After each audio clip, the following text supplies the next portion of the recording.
morning, eighth students. How are you today? Today you are going to watch a video.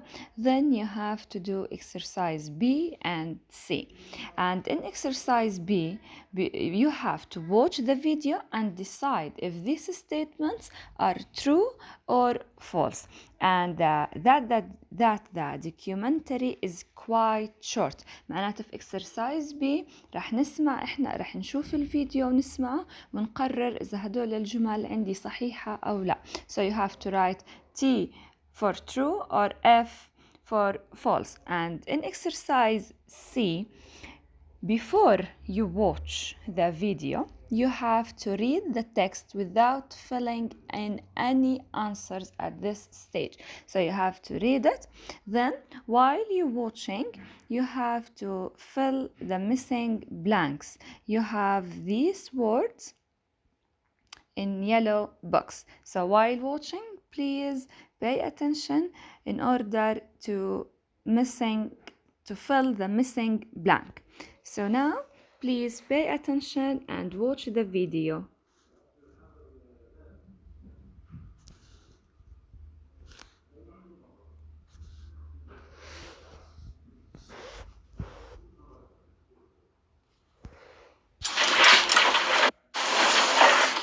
Many people like to go diving when they are on vacation. This family is getting ready to dive off the coast of Florida. But this is no ordinary dive. It may be difficult to comprehend, but there are some people who will pay a lot of money for the opportunity to dive with sharks. Shark tourism is big business in some places, and that's raising questions about how close people should get to them. I actually had a chance to lay down on the bottom, and the sharks were right in front of me, and I could see their mouths and their eyes, and they actually brushed up against me, and it was just really cool. Several times a week, diving instructor Jeff Tarodi takes customers to swim and even play with these harmless nurse sharks. But he no longer feeds the sharks as he once did. In January 2002, Florida became the first U.S. state to ban the feeding of marine wildlife. That followed a summer of shark attacks which caused a lot of negative publicity. The horror of shark attacks makes many people react against them. Some tourists, though, believe they should be able to get close to sharks, including dangerous varieties. Divers in the waters of the Florida Keys, for example, often interact with bull, reef, and lemon sharks, all of which have occasionally attacked people.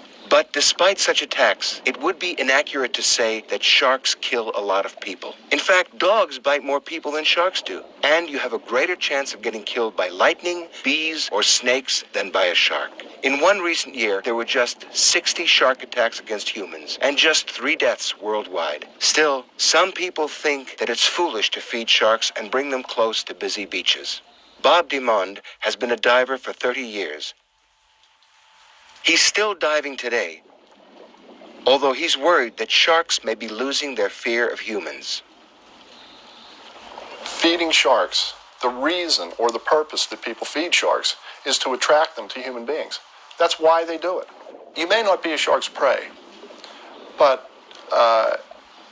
when sharks learn to associate humans with food, they approach you investigating to see if you have food. For DeMond, that's reason enough for banning the feeding of sharks. Bob has created the Marine Safety Group. Their goal is to ban all shark feeding. If you feed a wild animal, you are greatly increasing the chance that that animal will attack humans. That is why it is banned in every national park in the United States and Canada. Shark feeding has never been directly associated with an attack on a human. When a shark does strike, it is usually hit and run. It bites and then quickly releases the person and disappears. Researchers hypothesize that these sharks may have confused a human with a seal or another animal that they would normally kill. For divers such as this 14-year-old girl, the opportunity to go diving with sharks is a chance to understand them better. Meeting them up close, she says, has made them a little less terrifying. I thought they'd be more scary, but they're not. They're a lot more calmer than I thought they would be. I thought it was pretty cool. It was really cool. Once in a lifetime experience.